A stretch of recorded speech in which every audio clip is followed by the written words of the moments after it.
Times of Manipur na akhanana puduna lakchari khudol on public demand special talk show da miyam taramna okchari mamang dai khoina tongan ba guest kaya tongan ba hiram kaya da puduna lakchakre miyam da khudol tamjakre ngasi su khoina guest anoba guest puduna lakchari miyam da khudol tamjage hari ba guest sing asi khoi gi handakta November gi tang 10 hokhiba November gi tang 10 da pangthokhiba khoi leimagi khongthang amadi poirei chanu English ngani subna 18 hariba contest ani sida khoi title lobi rakhaba winner obi rakhaba mi ani doni khudol tamjage ahan bada ai gi hekna kandaling sinduna leibiriba si poirei chanu English ngani 18 gi winner obi khrabi khangan bi chanu konjengbam abesna wa han bada taramna ukcheri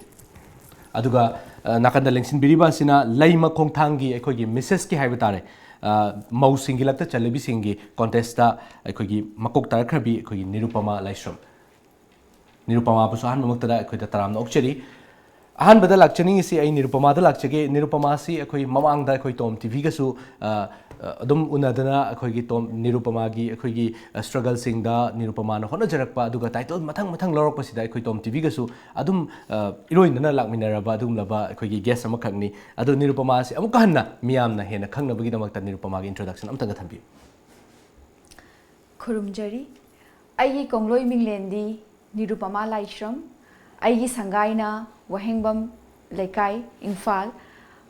ai bu popiba palem amadi panthaugi mingdi laishram ombi memcha debi ai panthaugi mingna laishram biren ai ichanupi amagi mama amo oina laijabani yam nungai ji aduga same question ai abisna das laksi abisna su khoi introduction ma cham ta pibi ahan maktada lamdam sibu konbiriba chingu amadi khoyumani bu masu obinai konona punemjari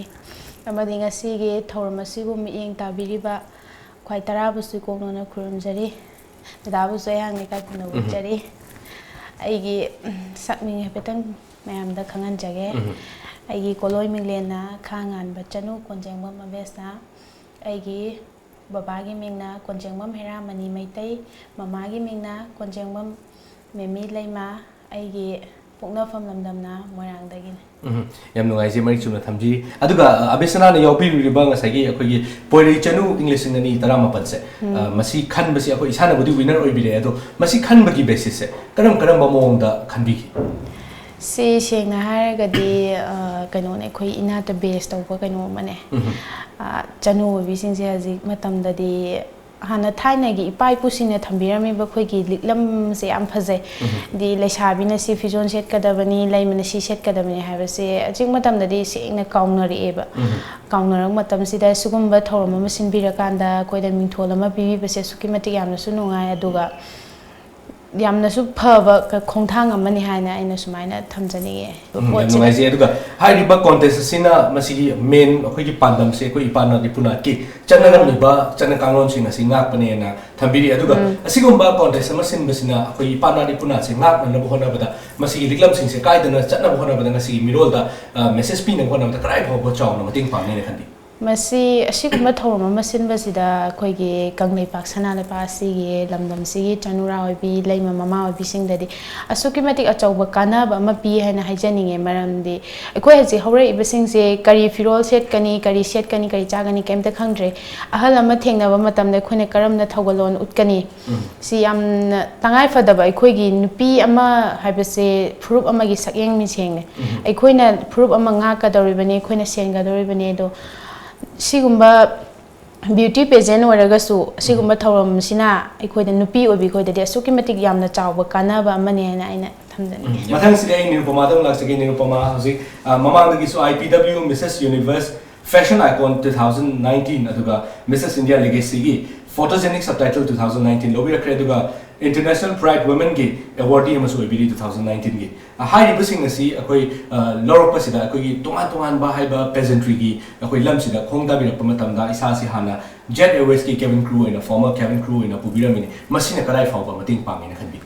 Tasing Haragadi Punsi say Makal ne Habaduni and then Aduga Aquin accept Wusutam Gadam neighbor. We should always welcome and we should always accept the changes. Heidi life is just a flow, it's a flow of stream and Adum Hibi Dunebuka. adu sisina aingonda grooming dagi hauna ai cabin crew oirapadagi hauna aingonda patients laiba adagi always positive adum khanba aphabada dum khanba adagi chawkhatpagi khongthang da oire adagi ai inat ai lining lichat sidi adum ai blood ta ai veins chelan ga dabane ba aduga aduiduna ai gi blood ta chelaga aina nupi ama oitaraga su mama ama oitaraga su akoina akhoi chawkhatpa hai tare ko globalization gi matam sida su akoina adu su yawadabani aduga khoi inat akhoi liklam siju ipai puna thambiram ba siju akhoi gi adu sisu kaw phadana adum chatmina base sisina su ai manipur da khoi kanglai pakta chawkhatpa hai base soidamaki akoina taludra su masana masa dum lakchagani haibai wakhanda adumaina ai thamjani yam noise aduga miyam da haijab tare laimaki khongthang haiba contest se asi karino haise briefly akoi miyam da khangboi da tamati am tham laima haibase mau haibani tasengna haragadi ko married women haibane ba masisina akoina chawkhalakpagi matung ina akoi hojikti samna harabada mau mana nachom lai chinbagi mawong adagi akoina mapan naiba phani ama setpa matamda mapan da loli base karino adagi di phi ama inba matamda mapan yawba yawdaba kainaga sigi diklam khara ipa ipu singna thambirame ba samna abda akoigi ipa ipu gi matamda ipu singna chatnaram basingda moise psychologically philosophically yamna wange aduki matik scientific su oyeba si aina khangning mandana aina atopa national award law taraga so ai mari exengna munna khangning man gidana ai yaujabani aduga moina the beauty pageant haraga sak khatang yengakpa nateba akoi gi tongan tongan ba class myam ama lawbi aduga akoi gi phane ki maramda adagi phi gi maramda adagi karamba chatna yumbalon hai tare samna arabada china gi so hare japan gi so hare hinduism gi so hare feng shui kai leidana ko haidi dragon sina sida tham taragadi waterfall gi manak tham taragadi lanthum changi adu changi kainaga haidi miyoi ba se loinamak chawkhatpa adagi di loinamak paisa paiba tauru bada kana ba se loi pame haiba aduna mayam sina du pamna bani na mi gi do tauru doi shurupudi akoi gi su laieba akoi na thijandabagi neba si aina thijan ba pamjabadagi ai si ma yaw taragadi ai su hena khangning man gidana khangba su hele ko aduna akoi gi su akoi gi ipu sing sina thambiramba adugumba yumban lon sumaina yumgi sida si lei taragadi adagi khuman adagi di akoi gi lei ningon ka kainaga magi leidana ko adugumba mayam positive vibe akoina kaino tawba ngamba khara akoi su thambirame ba sigi adumaina oye aduga laimai khongthang se aduga moina silli base laimai khongthang hai taragadi ko mama se ima haibase marune ba ima haibasi ima yaudraba yumdudi sang kaweba yum kawdeba aduna maru oina moina target tawre iba pandamse moina moigi pandamse ima singsibu akoi laima singse laima chanu ima singsina akoigi chatnabi aduga akoigi chatna kanglon se globalization ji dum yaudoi ni ko haidi high thinking oi je haibane ba wakhan dudi ayau se dubu akoigi gi post ju khangje haibane ba aduga akoina sumai ima am yum amam gi ima duna khang taragadi adum akoina pass on tawba su yae ba akoina akoigi tung da chatnaraka da ba akoigi miron sida thambiramaga sum kaunaraka doine ba sum tawdragadi aduna akoida sigi kaino se revive tawrapagum bane ba aduga makha na handak chahi si ma shilong tawre mathangi chahi mathangi next year mathang sida koi maitai taba khun hai taragadi guwahati tripura adai kasar mayam leidana ko hidai akoina chatlaga akoi gi su noi lei akoi noi si ju akoi da akoi gi ini akoi maitai macha ngaktani haibagi da culture gi sigumba se revive tawraga akoi amuhana hinghan bagi pandam da akoi tasengna tawjabane ba yam noise manik chum thambidi maitai gi akoi gi cultural heritage si yam rich oi ba dugumba jati amane haijab tare akoi gi leiting gi fide gi horoga safi lan fi bo makal khaido ga leram bi badumba keno mani marik chuma thabiri yam ngai je makha ta ba sire abisna rong lak sege abisna gi ngai gi pori chanu english ni tara ma pan se akoi karam ba mong da pau tara ki tu ga masire yaw ge ha se kamai khan dia ki is October gi date 2 se sida ai se ayuk ta Facebook se pai ba da mayang nam che dai na se ase ma Facebook ta thaga le pori chanu na changnam na bage dai aina hana su ai atopa mete chanu yauzaru banina ai je yongninge na chije da hana su khangna bi ai message thajile chije sigi kanu se event je kamai tawbuno na chije na nang phone number piro o chije phone tawage du kana pau thaina se na mai tawaga na taram tarak paisida chije je phone tawge ba phone tawraga na asumana sindoine nang yaungingbra di niyom khara dum chichen takpire sain han tawro nang ana dai hoi phare chiche yaurage na haigre yumda de amata khangdrine ine katang isana katang decision na lawjare bangang tangi yauning baduge aduga dumana numise tawre chiche na form thabire whatsapp ta aduga nang chingtho aduga mention la kana nang pisillo ana dai aise mama hoi dadi ki da nam ta haidre khale kan date 7 2 da khang bane ba 10 da form fill up last date oi doine aduga 8 sida ina hai mama ai sana silong da kanu event am lai chatta ba ya de hai mama da kaman kaman taw no mama hoi na su fet hange dage aise yau chatning ba go ni na smai taw da ni chat pa ya na ba dum hai re ba dai ai baba da ki dan ta seng na hai de heng chaning asi gumba da dumai na baba ga wori sanaye dai ai chichi ga mama ga tanare family gi dum supportive hange phang da bi na te du mapan thong da di ngamja da ba moina nang sima yauro sima chalu so hai ba se di पैसा ये मतलब दरी पैसा याव दरी थबक से मत ओइ दे दोना तंग प्रॉब्लम के तंग दुमाने थेंग न ये सपोर्टिव फंग दब दिन ते तुम fungi yam नgai aduga hairiba hasu yawi riba pori chanu 2019 haiba contest da khoi contestant kya na sab ya ge aduga tongan tongan ba round myam am leidana ko khoi pageantry to matam da tongan tongan ba round myam am le masida karam ba round di yawi aduga question answer round tongan tongan ba leidana masida karam ba round di yawi mi kya na di sab ya koi chanu tar ne aham rounds na education tha bi chanu moi taraga di ayukta chanu mana kari tawi adugumba gi saktakpa round mana re adagi ani subada harau kumai habadi luhongba chatpa adugumba nat ki oba ngata ne luhongba gi dress set le koi taruse amana luhongba gi kanu ore kaina hai tare ko adu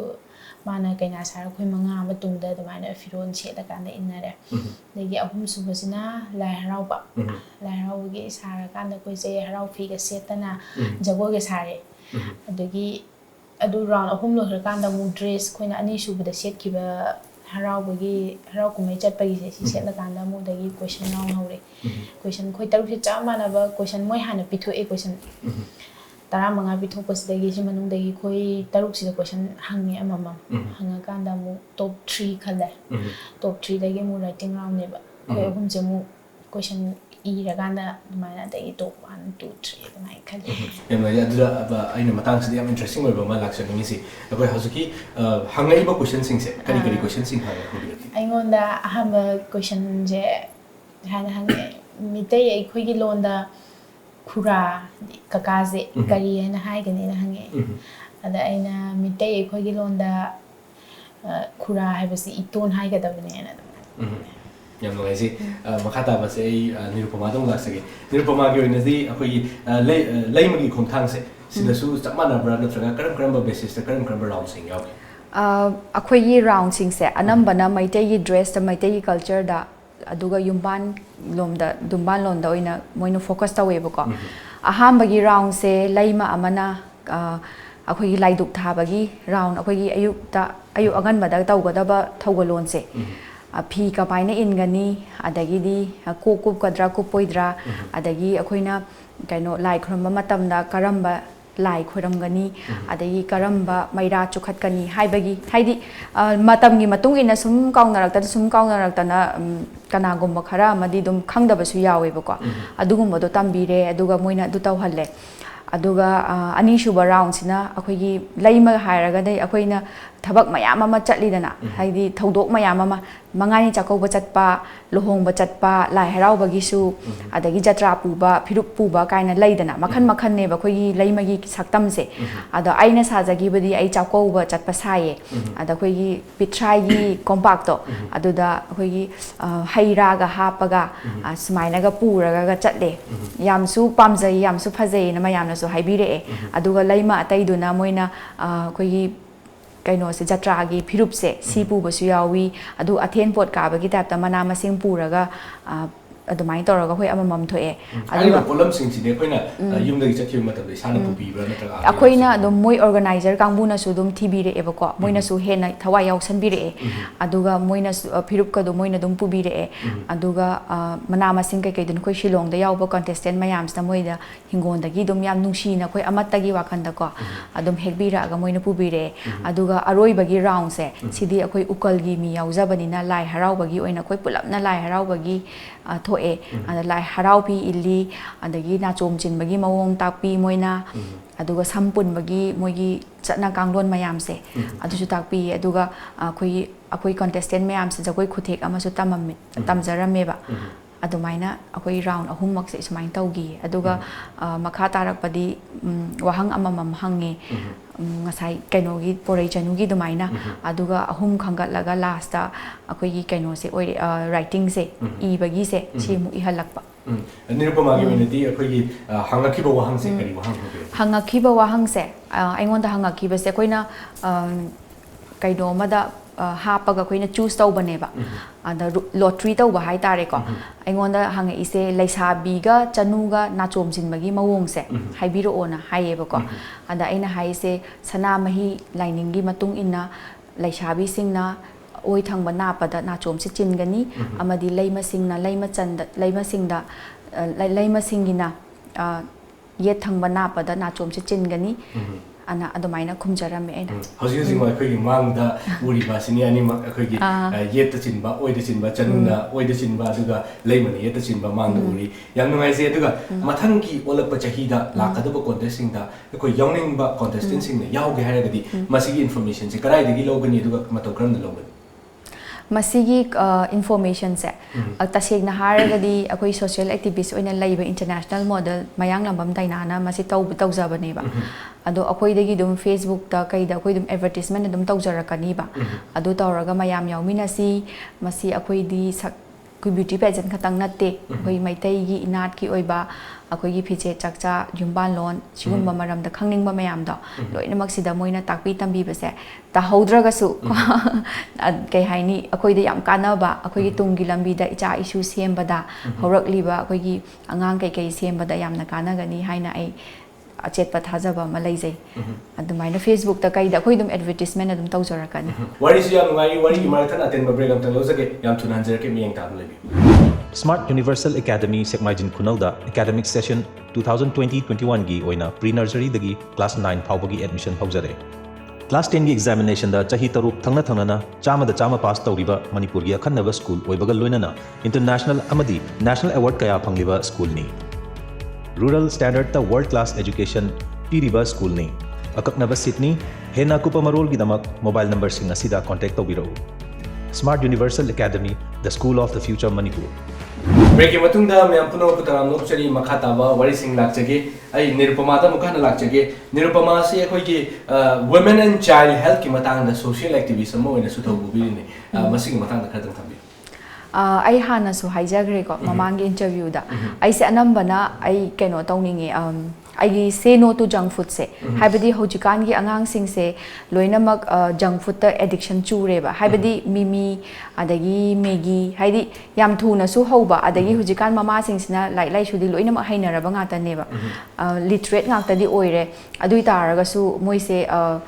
पिजरीब पोचे कईनो से फजना वखन से मुन्न खंदरुदबदो हाइदी लुपा मंगा तराना सु फंगबा चापोट ngakta ओइरेबा सिसिना आइना पुरा ओइना पिजगनो हाइबा नतेबा package food अदुगा junk food से आइना हाइजनिंगिसिना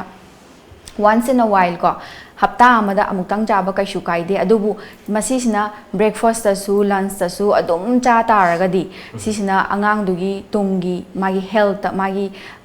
mashap du phara aroiba aduga sidagi laina mayama su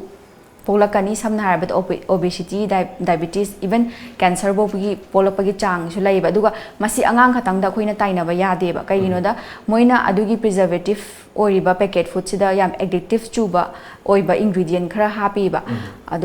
अदुगुम्बा कइनोसिना substance chemical सिंगसिना अंगांगजिदसु एडिक्शन चुरिनेबा अदुना ममा अमा ओइना ममा खतंगी वानते अंगांगसिबु लोइना बिरिबा मियोय हाइतारेको समना हाबदा अखोइगिदी चटनाबी ओइना आइना सुम येंगजबदा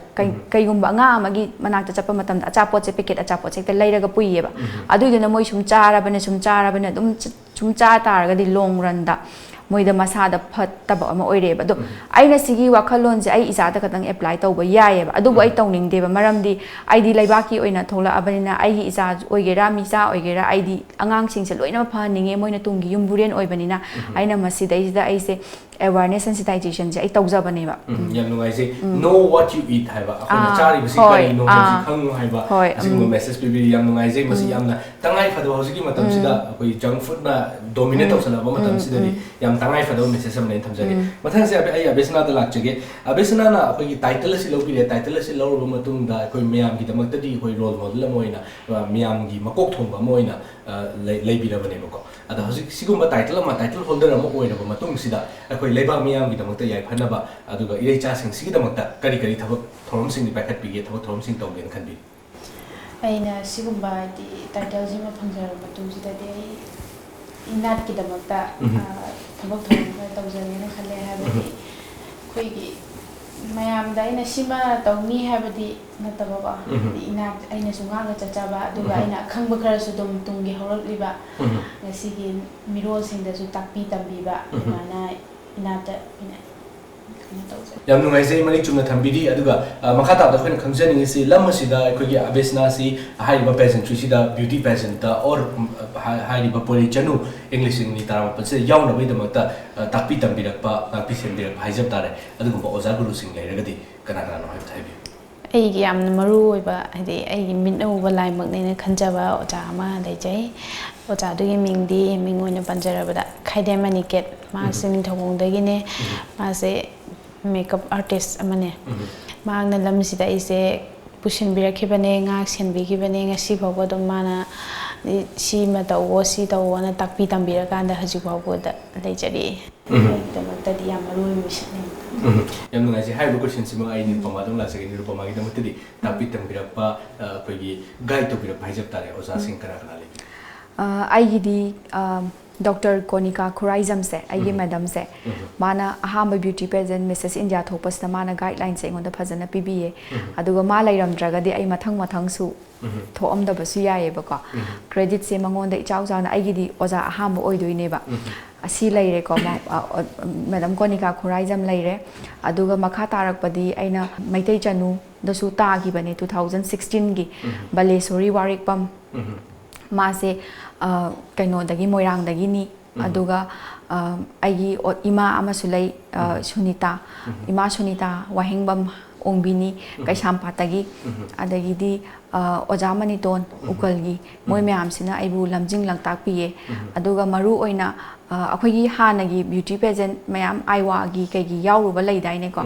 ꯌꯥꯎꯔꯨꯕ ꯍꯥꯏꯇꯥꯔꯒꯗꯤ ꯑꯩꯅ ꯐꯣꯟ ꯇꯧꯔꯒ ꯏꯆꯦ ꯑꯩ ꯁꯤ ꯈꯪꯗ꯭ꯔꯦ ꯏꯆꯦ ꯁꯤꯝꯇ ꯇꯥꯛꯄꯤꯌꯨꯕ ꯁꯤꯝꯇ ꯇꯧꯕꯤꯌꯨꯕ ꯍꯥꯏꯕꯗ ꯃꯤꯡ ꯑꯣꯏꯅ ꯄꯟꯕꯗ ꯃꯣꯏꯅ ꯍꯔꯥꯎ ꯍꯔꯥꯎꯅ ꯃꯁꯥꯒꯤ ꯑꯣꯏꯖꯕ ꯑꯗꯒꯤ ꯃꯁꯥꯒꯤ ꯀꯩꯅꯣ ꯂꯩꯇꯕꯤꯗ ꯅꯧꯅꯝꯅ ꯑꯗꯨꯝ ꯂꯩꯇꯕꯤꯗ ꯑꯩꯈꯣꯏꯒ ꯃꯁꯥꯅ ꯋꯤꯂꯤꯡꯂꯤ ꯑꯩꯉꯣꯟꯗ ꯌꯥꯝꯅ ꯅꯨꯡꯁꯤꯅ ꯇꯥꯛꯄꯤ ꯇꯝꯕꯤꯔꯛꯄ ꯍꯥꯏꯇꯥꯔꯒꯗꯤ ꯑꯥꯏꯋꯥꯒꯤ ꯂꯧꯈꯤꯕ ꯆꯦ ꯑꯁꯥ ꯀꯤꯔꯟ ꯀꯣꯟꯁꯥꯝ ꯑꯗꯒꯤꯗꯤ ꯆꯦ ꯍꯦꯟꯊꯣꯏꯕꯤ ꯃꯣꯏꯔꯥꯡꯊꯦꯝ ꯃꯣꯏꯁꯤꯡꯁꯦ ꯌꯥꯝꯅꯁꯨ ꯅꯨꯡꯁꯤ ꯑꯗꯨꯒ ꯑꯩꯅ ꯍꯪꯕꯗ ꯑꯦꯅꯤ ꯏꯟꯀ꯭ꯋꯥꯏꯔꯤ ꯕ꯭ꯌꯨꯇꯤ ꯄꯦꯖꯦꯟꯒꯤ ꯑꯦꯅꯤ ꯂꯥꯏꯟ ꯑꯃꯗ ꯍꯪꯕ ꯃꯇꯝꯗ ꯃꯣꯏꯅ ꯑꯩꯉꯣꯟꯗ ꯃꯇꯦꯡ ꯌꯥꯝꯅ ꯄꯥꯡꯕꯤꯈꯤ ꯑꯗꯨꯒ ꯇꯁꯦꯡꯅ ꯃꯔꯨ ꯑꯣꯏꯅꯗꯤ ꯁꯤꯗ ꯁꯛꯇꯥꯛ ꯀꯩꯅꯣ ꯇꯧꯈꯤꯕꯁꯦ ꯃꯦꯗꯝ ꯀꯣꯅꯤꯀꯥꯁꯦ ꯑꯣꯏꯗꯣꯏꯅꯦꯕ ꯑꯣꯖꯥ ꯃꯌꯥꯝꯁꯤꯒꯤ ꯑꯇꯣꯞ ꯑꯇꯣꯞꯄ ꯑꯩꯈꯣꯏꯒꯤ ꯃꯣꯗꯦꯜꯁꯤꯡꯁꯨ ꯑꯩꯈꯣꯏ ꯒꯥꯏꯗ ꯇꯧꯕꯤꯔꯤꯕ ꯇꯣꯉꯥꯟ ꯇꯣꯉꯥꯟꯕ ꯃꯅꯤꯄꯨꯔꯗꯒꯤ ꯊꯣꯛꯈꯤꯕ ꯇꯣꯉꯥꯟ ꯇꯣꯉꯥꯟꯕ ꯄꯦꯖꯦꯟꯇ꯭ꯔꯤꯁꯤꯡꯗ ꯁꯔꯨꯛ ꯌꯥꯔꯤꯕ ꯃꯣꯗꯦꯜꯁꯤꯡꯗꯁꯨ ꯒꯥꯏꯗ ꯇꯧꯕꯤꯕ ꯑꯣꯖꯥ ꯃꯌꯥꯝꯁꯨ ꯌꯥꯎꯔꯤ ꯌꯥꯝ ꯅꯨꯡꯉꯥꯏꯖꯩ ꯃꯈꯥ ꯇꯥꯕꯁꯤꯗꯤ ꯑꯕꯦꯁꯅꯥꯗ ꯂꯥꯛꯆꯒꯦ ꯑꯕꯦꯁꯅꯥꯒꯤ ꯑꯩꯈꯣꯏꯒꯤ ꯄꯨꯟꯁꯤꯁꯤꯗ ꯑꯩꯈꯣꯏꯒꯤ ꯄꯔꯁꯅꯦꯜ ꯑꯩꯈꯣꯏꯒꯤ ꯃꯇꯝꯁꯤꯒ ꯑꯗꯨꯒ ꯁꯤꯒꯨꯝꯕ ꯀꯣꯟꯇꯦꯁꯁꯤꯡ ꯌꯥꯎꯅꯕꯒꯤ ꯇꯣꯉꯥꯟ ꯇꯣꯉꯥꯟꯕ ꯑꯩꯈꯣꯏꯒꯤ ꯄ꯭ꯔꯣꯐꯦꯁꯅꯦꯜ ꯃꯇꯝ ꯍꯥꯏꯖꯕ ꯇꯥꯔꯦ ꯃꯇꯝ ꯑꯅꯤꯁꯤꯒꯤ ꯇꯥꯏꯝ ꯃꯦꯅꯦꯖꯃꯦꯟꯁꯦ ꯀꯃꯥꯏꯅ ꯕꯦꯂꯦꯟꯁ ꯇꯧꯕꯤ ꯑꯩꯁꯦ ꯁꯤꯒꯤ ꯂꯥꯏꯟꯁꯤꯗꯁꯨ ꯆꯪꯉꯨꯔꯕꯅꯤꯅ ꯌꯥꯝ ꯄꯥꯝꯕꯗꯣ ꯑꯗꯩ ꯃꯤꯅ ꯍꯦꯛ ꯌꯦꯡꯕꯗꯗꯤ ꯌꯨꯝꯗ ꯊꯕꯛ ꯏꯪꯈꯥꯡꯒ ꯀꯩꯝꯇ ꯇꯧꯖꯗꯕ ꯑꯗꯨꯝ ꯃꯥꯟꯕ ꯍꯥꯏꯇꯥꯔꯦ ꯅꯪꯕꯨ ꯌꯨꯝꯗ ꯆꯥꯛꯀ ꯊꯣꯡꯕ꯭ꯔꯅꯦ ꯀꯥꯏꯅ ꯑꯗꯨꯃꯥꯏꯅ ꯍꯪꯉꯛꯄꯁꯨ ꯑꯗꯨꯝ ꯌꯥꯎꯋꯦ ꯑꯗꯨꯒ ꯃꯇꯝꯁꯦ ꯑꯩꯁꯦ ꯃꯩꯇꯩ ꯆꯅꯨ ꯌꯥꯎꯔꯤꯉꯩ ꯃꯇꯝꯗꯁꯨ ꯑꯌꯨꯛꯁꯦ ꯉꯟꯇꯥ ꯍꯧꯒꯠꯂ ꯆꯥꯛ ꯊꯣꯡꯗꯣꯛꯑꯝꯃꯅꯤ ꯑꯗꯒꯤꯗꯤ ꯆꯥꯛ ꯄꯤꯖꯔꯝꯃꯅꯤ ꯃꯃꯥ ꯍꯣꯏ ꯑꯗꯨꯒ ꯆꯠꯂꯅꯤ ꯍꯜꯂꯛꯑꯒ ꯑꯃꯨꯛ ꯑꯗꯨꯃꯥꯏꯅ ꯇꯧꯋꯦ ꯃꯇꯝꯁꯦ ꯑꯗꯨꯒ ꯍꯟꯗꯛꯀꯤꯁꯤꯃꯗꯤ ꯑꯥꯗ ꯆꯠꯄꯅꯤꯅ ꯃꯇꯝꯗꯣ ꯑꯗꯨꯝ ꯐ꯭ꯔꯤ ꯑꯗꯨꯝ ꯑꯣꯏꯔꯦꯅ ꯑꯗꯨꯃꯥꯏꯅ ꯊꯝꯖꯒꯦ ꯑꯇꯩ ꯁ꯭ꯋꯥꯏꯗ ꯌꯥꯎꯕꯗꯤ matamdo sindokpa dum khara dum waba adumai thengnai Warasu wana khoi ngamnabadi dum ta same question ai Nirupama dam la sige time management kamai tu time management je tasingna haragadi akhoi mama baba aduga akhoi chinau manga se moina engonda yam help tawe ai contest ama thok toragadi ai program ama leitaragadi ai dum hanan numit tarani mamang dagi dum haijayeba ai shumain tawdo leire aduiduna ai gonda kari ta haira anu dum haijare ba aduga moina su yam support tawbire aduga ai icha apikpa sida ai chen da ba yade ba aduiduna magi di ai dum yam fajana fulfill tawe chana thakna ba school ka ba ko pa ma halaga larik ta ba ko pa adai tumba phot pa aduga tawe aduga ma tung raganda ai larik pa ba du hing da pa jaye aduga si contest hek loiragadi ai hek contest fana halakta ga so ai chakhum da dum chenjan jare mayam na wangang na kangna tingai da Nirupama yam nungai je khoi gi yamna supportive oiba family ama leiba si yamna tangai phade habsi thambiri aduga loisalak pasida yam important oiba hai tare winner ama oina makha tarakpa khoi gi yawningi ba khoi gi experiencing da hai tare kari kari advice ti pibini makata na aina advice pinning makata rak palai masing da natraga na chanu sing da pinning ba message ti beauty contest haraga sak phajaba dress kwai dagi phajaba set padu natte ba moigi organizer sing na moi da rules khra tambirakani ba tam haidi laiye ba masagi hairaktraga su sidai sida kwai dagi gentle oiba ing tappa adagi mi khatna da ba haidi mi amabu understanding taw mi loina bagi mawong sta loina mak laiye ba aduga question answer khumba stage thopa du da khatang na te ba mark piri se the day you form fill up to the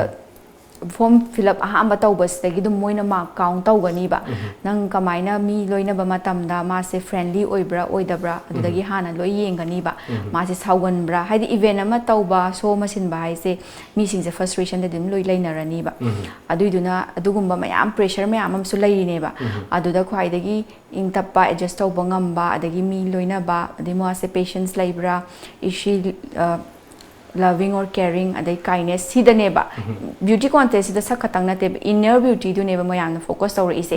ado sak tu na tap tai phajaraga mi loina basu show pulang da lango adai pusaw da sawro adui taraga di kamaina ma beauty queen oidoino ba title du kamai phangdoino ba tasengna moina thiri sidi manung dagi tasengna phaba mi yamna kam oiba yam kain oiba nusiba na thallaba mi adugumba mi du neba moina thira ise si concept samna hire kan da khoi gi maitai leima ma da natraga maitai chanu ma da chenpham thokpa magun sing du chenba mi oi thibane na yam nungai je aduga ai Abesna dong la chege same question Abesna akhoi gi haurai ba akhoi gi tungda akhoi contest sing sibu yawningi ba akhoi gi experiencing da kari kari wafam sing di thambini aina thamjan wafam haragadi nupi ama oragadi nupi ama gi philam nafam hai tare de aina kari firol set kani ai kamaina ahana ma thengna ba ai kamain thogalon urkani si hana khangba tangai phade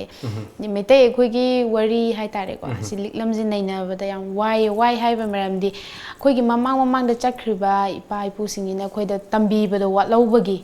aduna si je marik chumna khanga ba matungda de asigum si changba da yamna nuai ba mo oigane na khalle aduga khangda ba leraga su sigumba beauty pageant si dari pori chanu mitei chanu da di dum takpi gani tambi gani khangdaba mayam ama khangalakani ba sije